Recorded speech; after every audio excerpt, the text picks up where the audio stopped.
mess up. There it is, Wally. There we go. Yeah. Got it. All right, give me a second. I'll pull this up.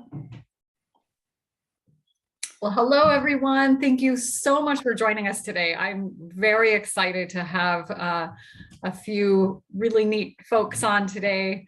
We're going to talk about the Reimagining Dementia song that has come out. I'm going to let them talk a little bit more about that, but I wanted to introduce them first. So we have Wally joining us. Wally lives with dementia.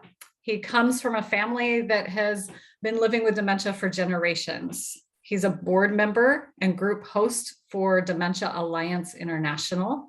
He's a co-founding member of Reimagining Dementia, a creative coalition for justice. He's an advocate for people with dementia who have a voice and to be included.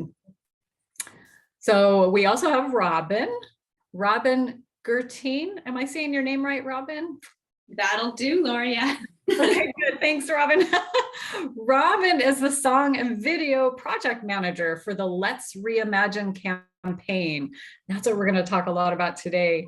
She's an artist and expressive arts therapist with over 20 years experience working with people who want to live creatively with their strengths and challenges.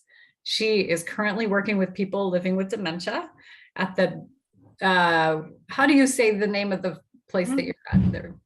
Bitove method. Bitove method, okay. A virtual arts-based program in Toronto. She's a co-creator of a dementia-friendly talk show series called The Good Conversations. Oh, that sounds fantastic. And then we have Pia Kontos. Am I saying your name right, Pia? Yep, that's correct. Great. Pia, you're a senior scientist at KITE, Toronto Rehabilitation Institute, University Health Network, and professor in the Dalai Lama School of Public Health at the University of Toronto. Fantastic. Her work is focused on participatory art, theater, and film as innovative approaches to challenging stigma associated with dementia and to helping to create a more caring and inclusive society that values people living with dementia as equal citizens and that supports them to live the very best lives possible.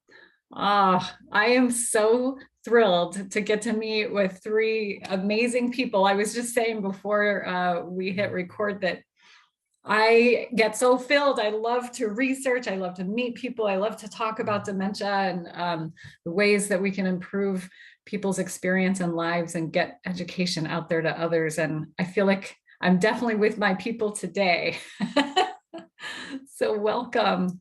I wonder if you don't mind, if one of you might talk a little bit about the coalition, just so our listeners kind of get an idea of what is the Reimagining Dementia Coalition about, and yeah, that'll lead us off. Sure, I can start. So the coalition is an international group of dementia activists, including people living with dementia, family members, professionals, artists, researchers, policymakers, and so many others, all of whom share a vision of life, of care, and support that promotes inclusion, relational caring, creativity, joy, and the possibility of growth for everyone living with and who are impacted by dementia. The coalition launched during the pandemic. This was really triggered by a very deep concern about the disproportionate impact of COVID on residential long-term care and people living with dementia, and also the long-standing injustices that people living with dementia and family carers face. Thank you so much. I'm very new to the coalition, and so I'm still learning a lot about it myself, but this description just really highlights to me the importance of educating, of getting the knowledge out to so many people. And I love the inclusive vibe, you know, the inclusive intention of the coalition. And I didn't realize as well that some part of the background was bringing awareness during the pandemic, and how folks with memory impairment are what their experience and their family's experience has been. So that makes it even more important, I think. Mhm.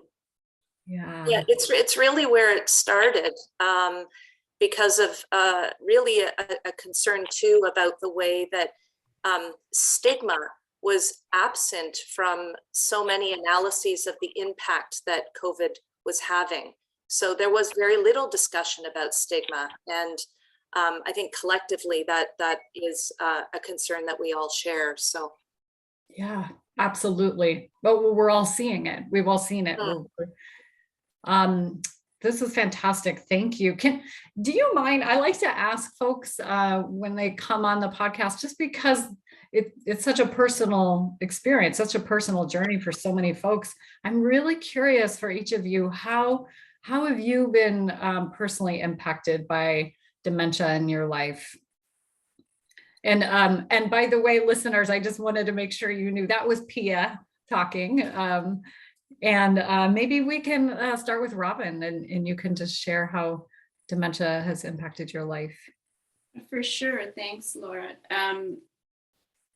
You know, when I think about it, everybody is, as you said before we pressed record, that when you get a group of people in the dementia community together, whether they're artists, policymakers, academics, you do get a sense of community, of having, if you're like-minded, a sense that you're at the table with your people, as you said, Laura. And it's because we all have backstories. So it's not surprising to hear when I tell you that I have family members who have lived with dementia.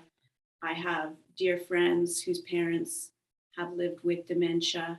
And then in my professional life, I've been impacted greatly by being in relationship with people living with dementia. I have found them to be admirable in any arena, on any stage. They are, through their personhood and their agency, making me constantly want to be a better person myself, to be more mindful and present and creative and dedicated to learning myself. So I see them as role models. Yeah, that's my my story. Thank you. Yeah. How about you, Wally? Well, when I was at the doctor's office and they finally figured out that I had, at the time, which since then my diagnosis has been changed, but they told me you have Alzheimer's. And this is a doctor I knew real well, very, very personable guy as far as I was concerned. But he basically looked at Pat and I and said, you have Alzheimer's, you have probably 4 years to live. You need to go home, get your affairs in order. I'm sorry, there's nothing I can do for you. And goodbye and God bless. I mean, that's not his exact words, but that was fundamentally what I heard, okay? Yeah. And of course, the minute I heard those words, my whole world shifted, as did my wife's, and even as did the doctor's, because he wanted to cure people, and he's a very good doctor, and it's very difficult for somebody to tell somebody that you're in big trouble and there's nothing I can do. That's not what your role is supposed to be. And so when we left there, my wife looked at me and said, well, that was, wow, what do you think? And I go, I don't know what to think. And over the next few days, weeks, and months, I became more and more disconnected from people. And I quit my job on a school board and started planning, maybe, how I could exit gracefully, and all these other horrible thoughts. And, I just was adrift and very depressed and bummed out. And, my wife, God bless her, said, we need to go down to the Alzheimer's Association, get you in a group, and get me in a group. And she had just got done dealing with my father, who lived to be 88, but he started having symptoms the same time I did, and at 61, 62. And, he had lived with us for a while with dementia. So she was a caregiver and provider for him. And I had been a caregiver and provider for my wife when she got really ill. So we've all been kind of these different roles and stuff. And I was digging a hole and pulling a rock over my head. That was my idea of how to deal with it. Hide out. When I got called from the local newspaper asking me, why did you quit the school board? And they're thinking there's something juicy going on. I go, hey, I'm sick. I do not want to talk about it. Please leave me alone. Because I was deeply ashamed of what I'd just been told. Yeah. Now, as I look back at that, I think that was rather silly, but I also think it's rather normal. I do. I mean, it's rather normal, right? So you go down to the Alzheimer's Association, you sit in a group with a bunch of other people who've been diagnosed, and there's a lady kind of talking to you, and that sort of started breaking the ice. Then I got involved with DAI, Dementia Alliance International. I got in some groups where you're dealing with only people who have dementia, and you start saying stuff, back and forth. And there's a quote about, I think it's C.S. Lewis, that said the fastest way to a friendship is to, this conversation of what, you too? I thought I was the only one. Mm-hmm. Well, it's with this. You find out that, hey, it's everybody's different. You don't know how long anything's going to be.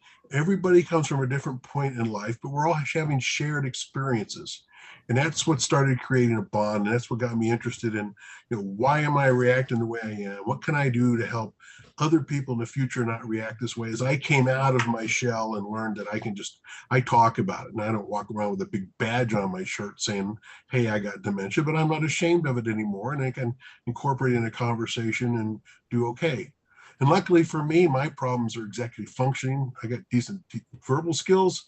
Just don't ask me to do any math or sign a contract or read something for you, because it's other than Tom Clancy novel, because I can't do it. Yeah. So in all of this pile of stuff that I'm doing, I was asked to join up with some people to do some theater down in San Francisco. That got canceled because of COVID. Then I got contacted again to say, hey, we're forming this group, Reimagining Dementia, or the Joy of Dementia, which that was a phrase I had coincidentally used myself just a few months earlier when I was describing to somebody who had just been diagnosed what it's really like. And I said, sign me up. I want to be part of this. This is I'm absolutely interested in it. And that's how I got involved with this journey with all these wonderful people. And I think I answered your question. No, I'm not sure. Wally, Don't ask me what I just said. I don't remember anymore. Well, it's a good thing we're recording it. No, I really, what I got so much out of what you talked about, and a couple of things that are highlighted there is the stigma that that folks experience, and you don't realize it till you're in it. Whether that's as a family member or a person who's living with dementia. You also talked a little bit about the fact that you knew really well you were familiar with this because of your own role as a caregiver, your own father's experience with dementia. And and then the last piece that I'm excited to get into too is the shifting of your mind to, and Robin, you talked about this too, the creativity and curiosity that can come, that reframes the experience. But Pia, can you share with us what your experience has been, your personal experience has been with dementia? Sure.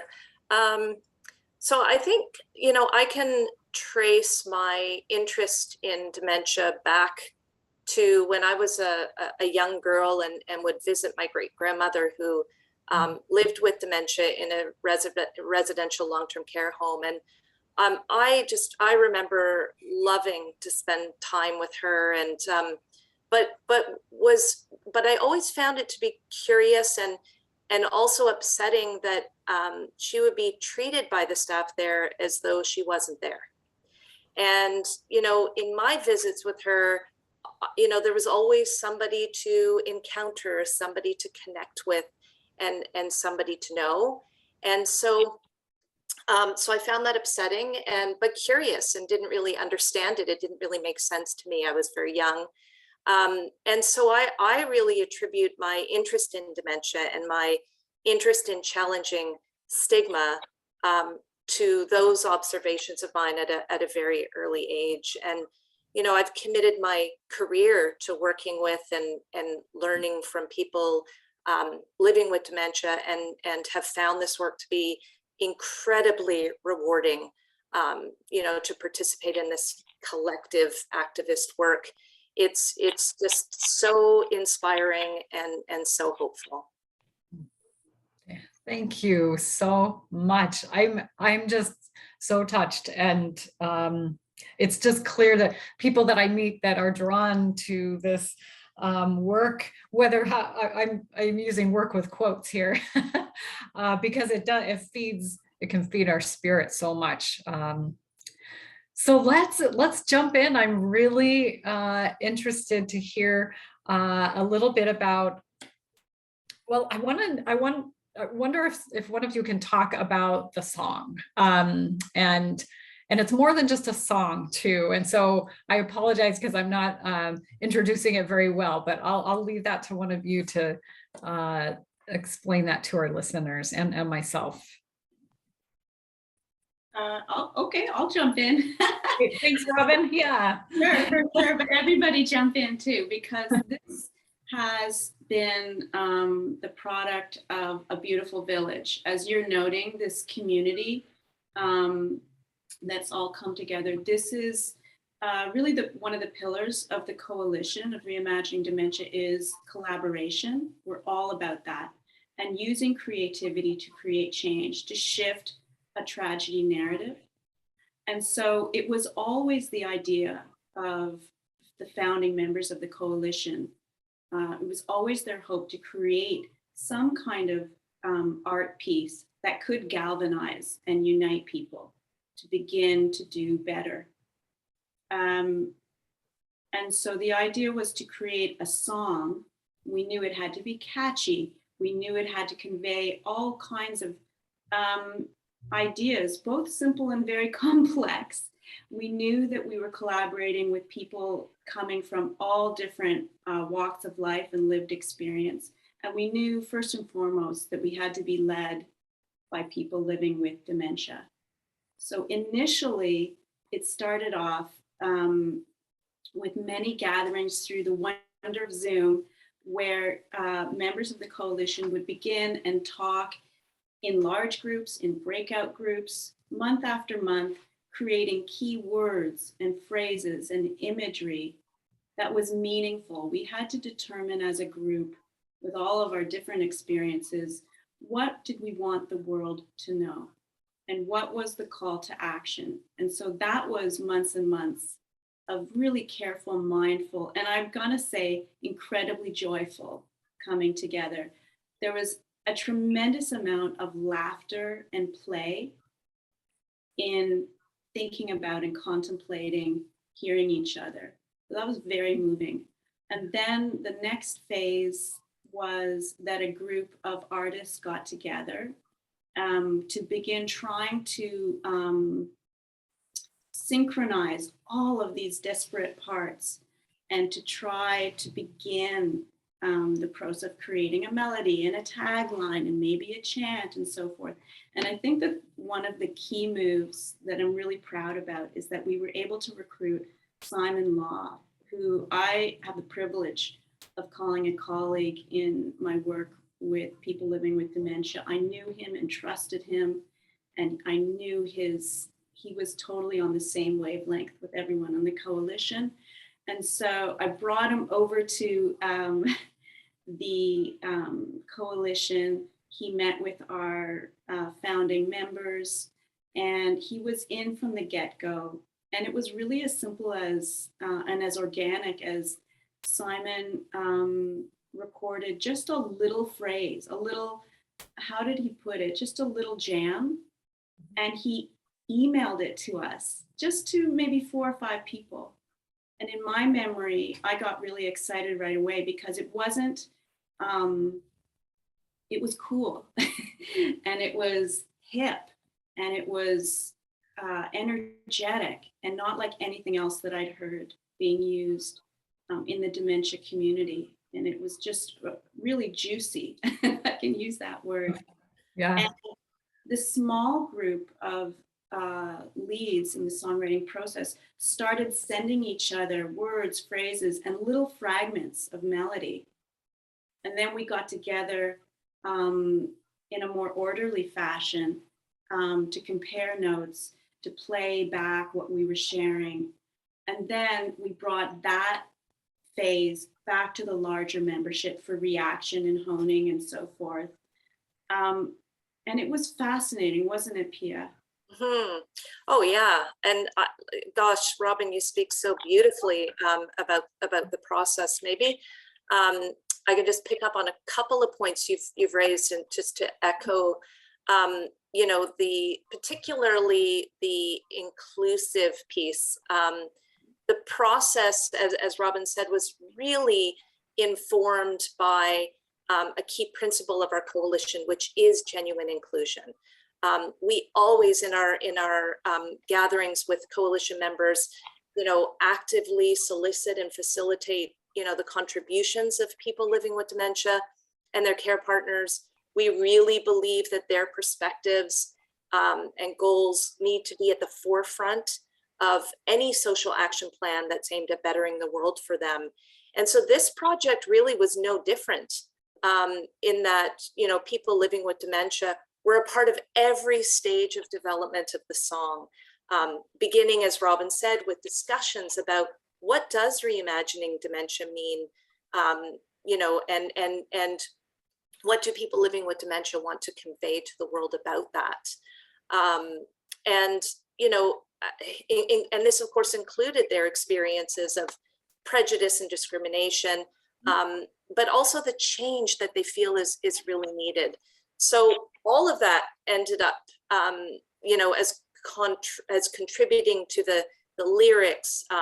People living with dementia recorded, you know, participated in the recording of the song, contributed to the video, which we'll talk about. It really was such a beautifully inclusive and collaborative project. Wow. Yeah, go ahead, Robin. I love what you said, Pia, and it was really, when you're composing a song, it is unusual to create art by consensus. And so that was fascinating as a creative, to try to consolidate in a way that wouldn't be lecturing, wouldn't be boring, wouldn't be too on the nose, as we often said to each other. And so it had to have poetry. It had to have a clear call to action, but it also had to be poetic. It had to live as a piece of art. Mm-hmm. And that, I think, was the thing that many of us, I want to give a shout out to our other lead singers. So Pia, Bob Dylan Kontos was one of our leads. I loved collaborating with Pia. Simon was the head chef in this beautiful stew. And then our other lead songwriters that I had the privilege of working with was Holly Marlin from the UK, Taylor Kurda, and Sherry Dupuis. And so artists, academics, all of us with really deep and wide commitment, but always being led by the folks who have the lived experience, because this project would be nothing without them. Yeah, that's absolutely right. I love, I'm excited. So we'll be playing the song as well on the show. And I just love hearing everybody talk about the process. I can only imagine. Well, let me first ask, how many people, do you have any idea how many people are in the coalition or were at that time? 600 plus members, yeah, from around the world. from around the world, 600 plus members from around the world gathering on Zoom and breaking out into rooms and brainstorming. I mean, I'm just the visualization of all of that energy, all of those each individual person's experience brought into a shared space like that. And it's almost like you just this long process that you describe of teasing out the essence of the message of the experience. What an incredible, just gives me chills, you know, to think about this whole process that you went through. And then I have to say too, you know, listening to the song, you're right, Robin, there is, you know, I think about the cancer community years ago, how nobody wanted to talk about cancer. It was just the thing that nobody wanted to look at, nobody wanted to talk about. And then there was a movement of embracing it and educating people about it and being empowered with, you know, connecting with folks. And this is the same, it feels like this is time for folks who are living with dementia and families who are living with dementia. That Wally, you spoke a little bit about that stigma and how that was your initial reaction and how you had to really consciously overcome that, and what a model that is for others. And we're in this creative time right now where we're moving through that, and this coalition clearly is at the forefront, or at least playing a huge part throughout the world. So this song, I'm wondering how, well, Robin, you had talked about the what did you call it? Not the ask, but the call to action. Call to action. Thank you. Yes, you had mentioned the call to action. Can you sum up is it easy to sum up what is the call to action for this song? What can our listeners take from this conversation about the call to action?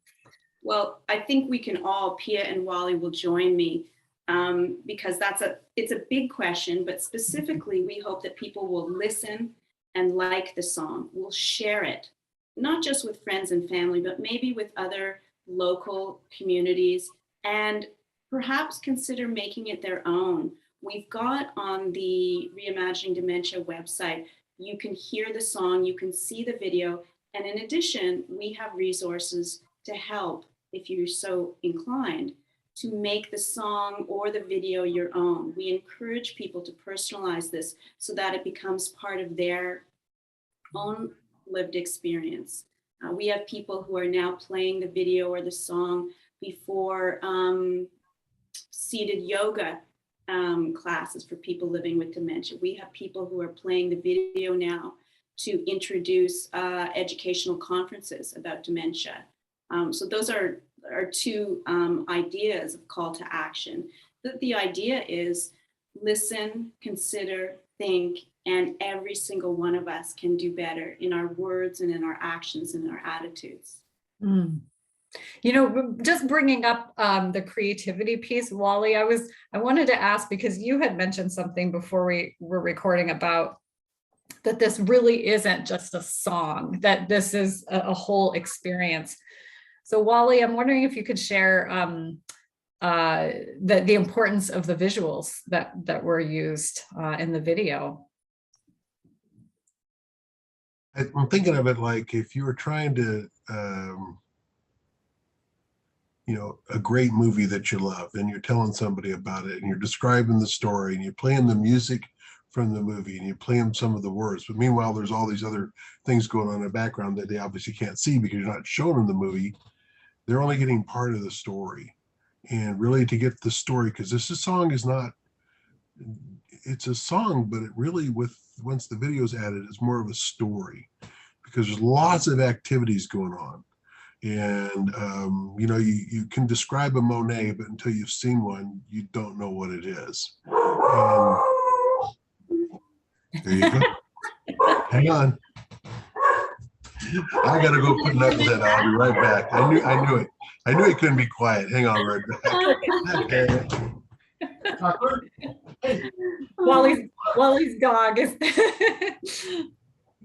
Maybe I could add to what Robin was saying before about the call to action, and what we're hoping to achieve, with this song. I think absolutely we're wanting everyone to sing this, and we want everyone to share this with others, and as Robin said, to make it their own. And that I think that what we're hoping is that in this process, we build momentum to challenge stigma. We're really hoping that this goes a long way to shift the conversation about dementia, as Robin was saying, from tragedy to possibilities, and to inspire new possibilities, and to build alliances with other individuals and organizations that are equally committed, to help people or just to help create a society that values people living with dementia, and values supporting them to live well. So with all that the song represents and conveys, it really is our hope that it gives promise to the rest of the world of how things could be, and really encourages everyone to reimagine dementia. Beautiful. Go ahead. It's easy to sit and think, I can't be part of this. It's easy to dismiss these kinds of things and say, this isn't who I am. Nothing could be further than where I am today and where I was 6 years ago. I never saw this as a role for me. Okay. And I think that, when you look at people who are diagnosed and they come in, to this kind of what seems like a nightmare at first, and then you find out that it also, there's a lot of joy that can be found and had. And we want people to come in and feel comfortable. Your story is important to the quilting and framework of who we all are. And when the song starts, it talks about the trees in the forest, which I think that was Robin that brought that to the song. But, I think about when you go into I live in the redwoods, and you go up into these giant redwood forests, and there's huge standing trees, there's old trees that fell over that are creating growth for new trees. There's this melange of all kinds of colors and growths and bent over and majestic, but it forms this beautiful picture. And that's what we need. We need the voices of those who are going through these things. We need you to share your heart and soul. We need the care providers to talk about what they're going through. We need the doctors and the healthcare professionals that are facing, their own internal struggles when they have to tell somebody, whether it's cancer or whatever else, that there's no hope left, and how horrifying that is. But on the other hand, how much grace there is in that particular moment when they share that with somebody, what a difference they can make in whatever amount of life's left, in how they share that story and how they personalize this communication with somebody to let them know that there's still hope, there's still faith, there's still love, there's still beauty, there's still awe. And so when I look at Reimagining Dementia, I see a group, and I've given this example before, but now I don't want to be on the front porch talking to you or in the living room talking to you. I want you to come into the kitchen and let's sit down and drink some coffee and talk about our lives and our goals. And there's still a lot you can do. There's still a lot you can do no matter where you are. And I know there's a lot of despair in people's hearts, but there's still hope out there. And if you come to a group that's positive and has good energy, which this group has, and a lot of laughter and a lot of caring, I think you're going to find a place you can call home. And that's what I want for everybody that's out there, to come home. Wally. That's where we do the mic drop, Wally. That's right. I think we're done. I think you've said it all. Oh, Beautifully said, Wally. Yeah, absolutely. And I just want to highlight, it's just the four of us talking right now on Zoom, and, whatever time it is. there are people that are going to listen to this, whether it's on Monday when it releases, or next week, next month, next year. That message is getting to the people that need it. Like, I just truly trust that if you're listening to this right now, you need to hear this. And it sounds like, I mean, again, I'm just brand new to this coalition, and I have just been welcomed with open arms, and I'm meeting people from all over the world. Like I said, I feel like I found my people. And Wally, just you sharing your experience, I know people are going to feel the same. So thank you so much, really, from the bottom of my heart, all of you, the three of you, for coming on. And I want to make sure that we didn't miss anything that you feel would be really important for folks to hear. Maybe just you know, the readers, sorry, pause, editor, please. Your listeners might be interested to know where the inspiration for the song came from, which originally was from one of the coalition gatherings that you know, that we host several times each year, where we invited everyone to participate in an activity called 1 Minute Show and Tell. And I think Wally actually named the activity. It's a 1 minute sharing of who you are, what you might already be doing to reimagine dementia, or how you hope to reimagine dementia. And, you know, while this didn't have to be a creative performance, so many of the show and tells were. And I mean, no doubt, because one of the things that makes the coalition unique is our belief in the power of the arts to challenge stigma and inspire, you know, new ways of thinking about dementia. But one of the show and tells that was particularly memorable was performed by one of our founding members living with dementia, Phyllis Fair, who wrote a poem that she rapped with her grandson to music. And it was so powerful. It went viral when she posted it on YouTube. But there were other songs too that were really moving, beautiful, and so creative. And so these 1 minute performances really inspired us to explore how we could use song to, you know, collectively convey the commitments of the coalition and to inspire the change that we, you know, that we also deeply feel is needed. Yeah, in the spirit of transparency, when you hear this song, we didn't feel, you'll see it in the credits if you watch the video, but what is very moving to know when you listen to the song is that the majority of the soloists are people living with dementia. So our own Wally Cox, Brian LeBlanc, Terry Montgomery, stunning voices, beautiful artists, and people with the lived experience leading us.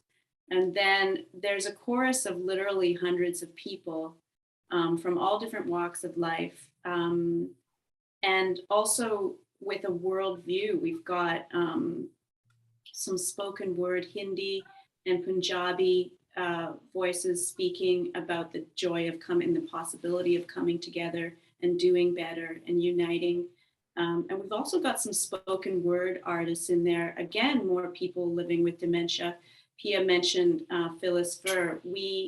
Simon and I interviewed Phyllis and Bernie Godino and Michael Belleville, some of the founding members of the coalition. And although Bernie is not living with dementia, she has a partner who's living with dementia, but the other folks are dementia advocates. And we interviewed them and took out some of the most moving things that they were sharing about their lived experience and inserted them into the song. So there is poetry and a lot of symbolism from nature. There are stark spoken sentences demanding that we do better.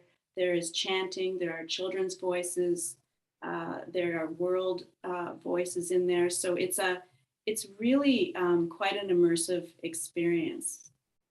And then with the video, if it's okay, to share, we called for all of our members and really anyone who wanted to contribute to bring forward their personal photos, home videos, artwork, signage of people living with dementia, how they were living, what they wanted the world to know. And that was a whole extraordinary process of getting, individual emails coming in from all over the place. And some of that artwork, as much as we could, went into the video itself. And then we're creating a whole gallery where the rest of those contributions that we're still getting actually can live on the Reimagining Dementia website. And one last thing that I want to say is, if you're curious about our work, if you're curious and feeling isolated at all, we encourage you at no cost, come on to the Reimagining Dementia website, have a listen, watch our video, look at the things that we're doing, and consider becoming a member, totally free. Well, and I have to say, again, I've only been to a couple of the meetings, and I'm just blown away at the sense of community that has been created, and it's fun. It's fun. It's actually, I can see when you were talking about how playful and how many laughs, like there is a lot of life in this group. And so that's just been my short experience so far, but I wanted to share that with others. Well, we share that experience. We really do, Laura. It's been, it is such an inspiration to work with so many passionate and committed individuals, to have developed such wonderful relationships with culture change activists from around the world, working so closely with people living with dementia. It really has deepened my own commitment to fighting stigma and helping to affect change. It really has. It's left me with such immense gratitude to our coalition members for sharing this commitment and for working so tirelessly to help bring this change to fruition. It really is, it's been an enormous amount of work, and essentially off the sides of our desks. So I feel really immense gratitude for that commitment. Wonderful. Well, we the rest of us are appreciating that and really respecting that level of commitment too. So, well, thank you so much, everyone. Maybe Robin, do you mind sharing the website? When I release this, I will absolutely have the links listed, but real quick, what is the website where people can go find out more? For sure, www.reimaginingdementia.com. Fantastic. Oh, yes. Hey, Wally, go ahead. Every day of your life is a choice. Every day. You choose the path you're going to be on. Make the right choice. Live a great life. Be happy for what you have. Come and join us. Beautiful. Thank you so much.